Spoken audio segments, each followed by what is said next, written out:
اللہ کے پیاروں کی شان میں گستاخی وہ بے سزا نہیں چھوڑا کرتے۔ اس سے بعد آ جاؤ۔ اس پہ وہ اور بھی سیکھ پا ہوا۔ مولوی صاحب فرمانے لگے اب جلد تم اپنی گستاخی کی سزا دیکھو گے۔ گزشتہ 4 مہینے سے ہر روز اللہ تعالیٰ کشفی طور پہ مجھے حاتم علی کی بیماری اور اس کے علاج کی تمام کیفیات کو مرحلہ وار دکھا رہا ہے۔ سچ بتاؤ، کل تمہارا سارا گھاؤ بارش کے دوران، آندھی کے دوران اسے قبرستان میں دفن کر کے آیا کہ نہیں آیا؟ One world, one nation. اسلام احمدیہ 1938 کی بات ہے، پنجاب کے ضلع حافظ آباد میں صوبائی اسمبلی کے انتخابات تھے۔ 2 امیدوار میدان میں تھے، ایک چٹھا صاحب تھے، ایک بھٹی صاحب تھے۔ اس علاقے کے احمدی ذمہ دار بھٹی قوم سے تعلق رکھتے تھے۔ دونوں امیدوار احمدیوں سے رابطہ کر رہے تھے کہ ہمیں ووٹ دو۔ تو وہاں کے امیر جماعت میاں سردار خان صاحب مرحوم ساکن بھاکا بٹیاں، انہوں نے جواب دیا کہ دیکھو حضرت صاحب کی طرف سے جو فیصلہ آئے گا اس کے مطابق ہم آپ کو ووٹ دیں گے۔ بار بار امیدوار آتے تھے، ان میں سے ایک امیدوار بھٹی، احمدی ذمہ دار بھی بھٹی، دوسرا امیدوار چٹھا۔ حضرت خلیفۃ المسیح ثانی رضی اللہ عنہ نے حضرت مولوی صاحب کو پیغام دے کر بھیجا کہ وہاں آپ میری طرف سے یہ پیغام دے دیں کہ چودھری ریاست علی چٹھے کو ووٹ دے دیں۔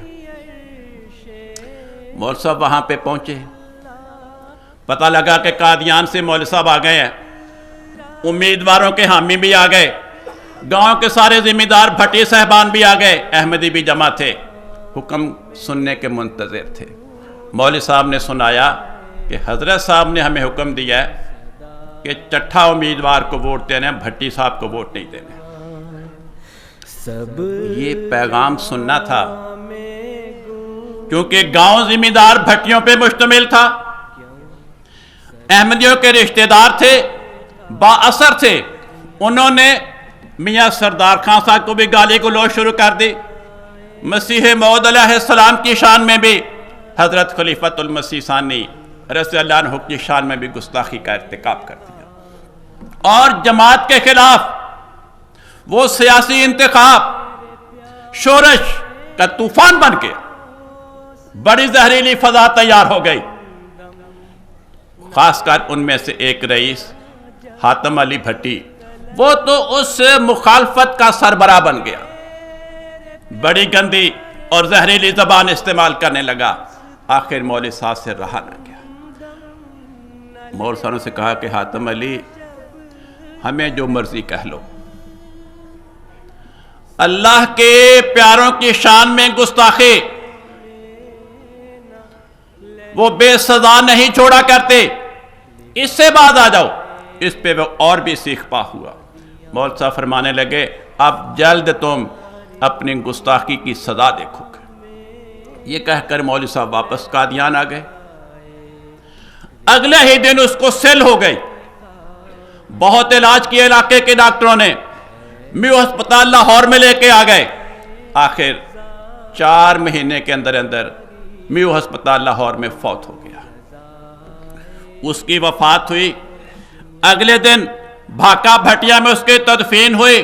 اس سے بالکل اگلے دن جماعت احمدیہ شاہ مسکین ضلع شیخو پورہ کا سالانہ جلسہ تھا، وہاں پہ مرکز سے مولوی صاحب تشریف لے گئے، بھاکا بھٹیا کے افراد بھی وہاں پہ آئے۔ مولوی صاحب نے ایک کام پوچھا، سناؤ بھائی وہ حاتم علی کا کیا حال ہے؟ تو جس سے پوچھا اس نے مولوی صاحب سے حالات چھپانے کی خاطر یوں ہی کہا، او جی مولوی صاحب آپ کو پتہ ہی ہے اس کے غرور اور تکبر میں کیا کمی آئے گی۔ یہ جملہ سن کے مولوی صاحب مسکرائے، کہنے لگے او کرو میں آواں تے سنائے توں دے میں۔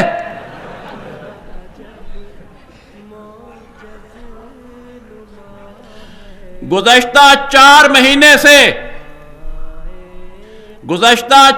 مہینے سے ہر روز اللہ تعالیٰ کشفی طور پہ مجھے حاتم علی کی بیماری اور اس کے علاج کی تمام کیفیات کو مرحلہ وار دکھا رہا ہے.